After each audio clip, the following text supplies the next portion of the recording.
Perkenalkan, nama saya Flegon Mandek, NIM 201104 dari kelas Teknik Perminyakan C. Di sini saya akan membahas kapasitansi dieelektrik atau F6.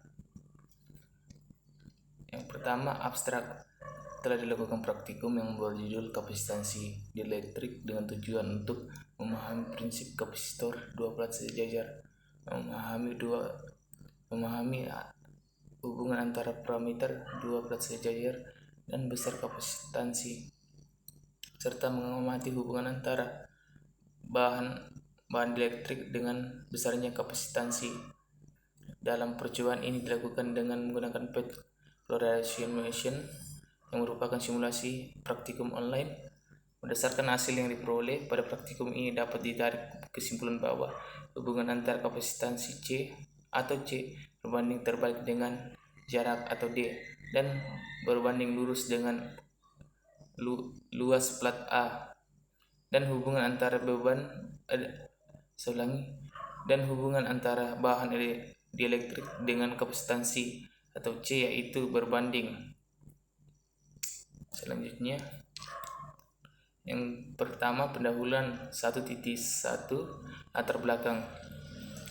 Kapasitor merupakan komponen kelistrikan yang digunakan untuk menyimpan muatan listrik, di mana kapasitor ini terdiri dari dua plat sejajar yang merupakan konduktor listrik.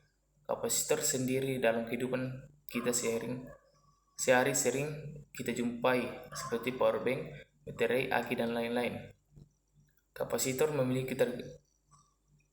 listrik tergantung pada besar kapasitansi, di mana kapasitansi merupakan banyaknya muatan listrik yang dapat ditabung. Jadi semakin besar kapasitansi sebuah kapasitor, maka semakin banyak pula muatan listrik yang dapat ditabung. Dan salah satu cara untuk memperbesar kapasitansi pada kapasitor yaitu dengan cara menambahkan komponen dieelektrik pada kapasitor. 1.2 tujuan. Yang pertama, bagaimana prinsip kapasitor dua plat sejajar. Yang kedua, bagaimana hubungan antara parameter dua plat sejajar dan besarnya kapasitansi. Yang ketiga, bagaimana pengaruh bahan elektrik pada besar kapasitansi. Selanjutnya, dasar teori. Kapasitor merupakan komponen elektrik yang dapat menyimpan muatan listrik. Kapasitor ditemukan oleh Michael Faraday 1791 sampai 1867. Struktur sebuah kapasitor terbuat dari dua buah plat metal yang dipisahkan oleh satu bahan dieelektrik. Bahan-bahan dieelektrik yang umumnya dikenal misalnya udara yak, vakum, keramik, gelas, dan lain-lain. Jika kedua ujung plat mental diberi tegangan listrik, maka muatan positif akan mengumpul pada salah satu kaki atau elektroda mentalnya, dan pada saat yang sama muatan negatif terkumpul pada ujung mental. Yang satu lagi, muatan positif tidak dapat mengalir menuju ujung kutub negatif, dan sebaliknya muatan negatif tidak bisa menuju ke ujung kutub positif karena terpisah oleh bahan dieelektrik yang non-konduktif. Muatan elektrik ini disimpan selama tidak ada konduktif pada ujung-ujung kaki. Di alam bebas, fenomena kapasitor ini terjadi pada saat terkumpulnya muatan positif dan negatif di awan. Selanjutnya, kapasitansi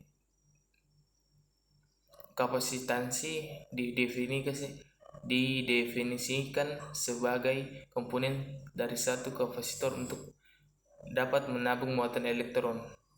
Columbus pada abad 18 menghitung bahwa satu coulomb sama dengan 6.25 kali 1018 elektron. Kemudian Michael Faraday membuat postulat bahwa sebuah kapasitor akan memiliki kapasitansi sebesar 1 farad jika dengan tegangan 1 volt dapat memuatkan elektron sebanyak satu kolom dengan rumus dapat ditulis C sama dengan Q V keterangan Q sama dengan muatan atau ke kolom, C sama dengan kapasitansi listrik, F atau farad, V sama dengan besar tegangan V atau volt. Selanjutnya, metode penelitian peralatan menggunakan simulasi PET dari PET dan dapat diakses melalui link yang di bawah tertera. Simulasi menggunakan dukungan Java yang dapat diunduh melalui link yang tertera di bawah. Selanjutnya, metode penelitian langkah kerja. Yang pertama, buka file simulasi yang telah Anda unduh dari PET. Yang kedua, buat rangkaian seperti gambar berikut yang di bawah tertera di bawah. Yang ketiga, atur beberapa nilai variabel simulasi berikut.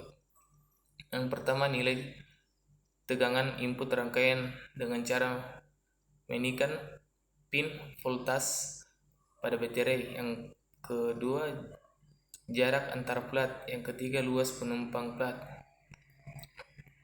Yang keempat, penelitian nilai ketiga, alat ukur atau kapasitansi muatan dan energi yang tersimpan.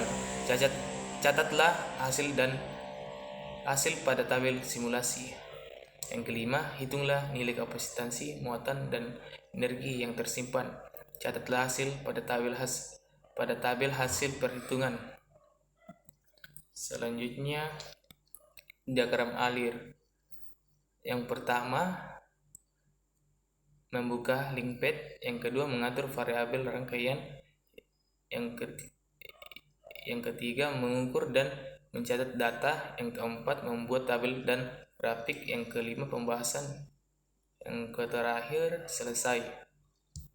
Selanjutnya, hasil pengamatan 4.1 analisis data. Seperti data yang kami peroleh dari praktikum ini,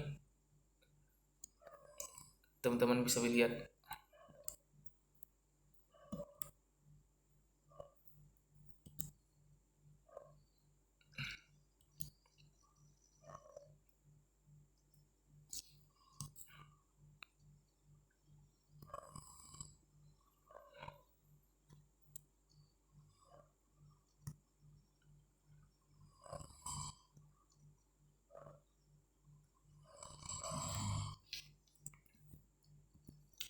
Grafik hubungan C dan A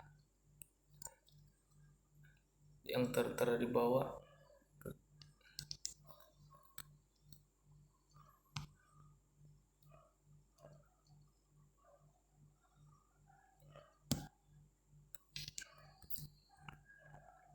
Pembahasan pada grafik yang pertama, pada grafik hubungan C dan A diketahui bahwa semakin besar A maka semakin besar C. Jadi dapat diketahui bahwa C berbanding lurus dengan A. Yang kedua, pada grafik hubungan C dan D diketahui bahwa semakin besar D maka semakin besar C. Jadi dapat diketahui bahwa C berbanding lurus dengan D. Yang ketiga, pada grafik hubungan C dan K diketahui bahwa semakin besar K, semakin besar C. Jadi dapat diketahui bahwa C berbanding lurus dengan K. Yang terakhir, perhitungan regresi linear. Selanjutnya, pembahasan. Teman-teman bisa melihat data yang kami peroleh.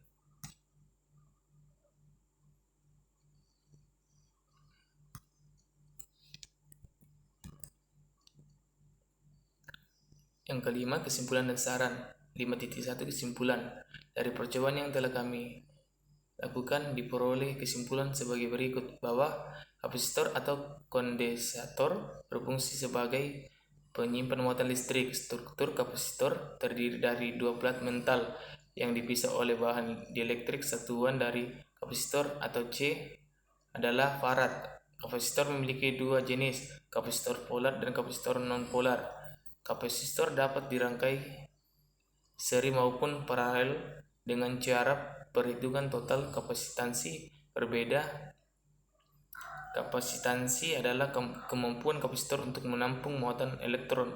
Nilai kapasitansi kapasitor dapat diketahui dengan dua cara. Langsung berupa angka yang tercetak di badan kapasitor serta dengan identifikasi warna. Yang 5.2 saran, mungkin pada percobaan ini hasil yang didapatkan tidak akan sesuai dengan hasil yang didapatkan saat menggunakan alat langsung di lab, karena pada praktikum kali ini sering terjadi kendala pada saat membuka aplikasi yang digunakan, yaitu PET.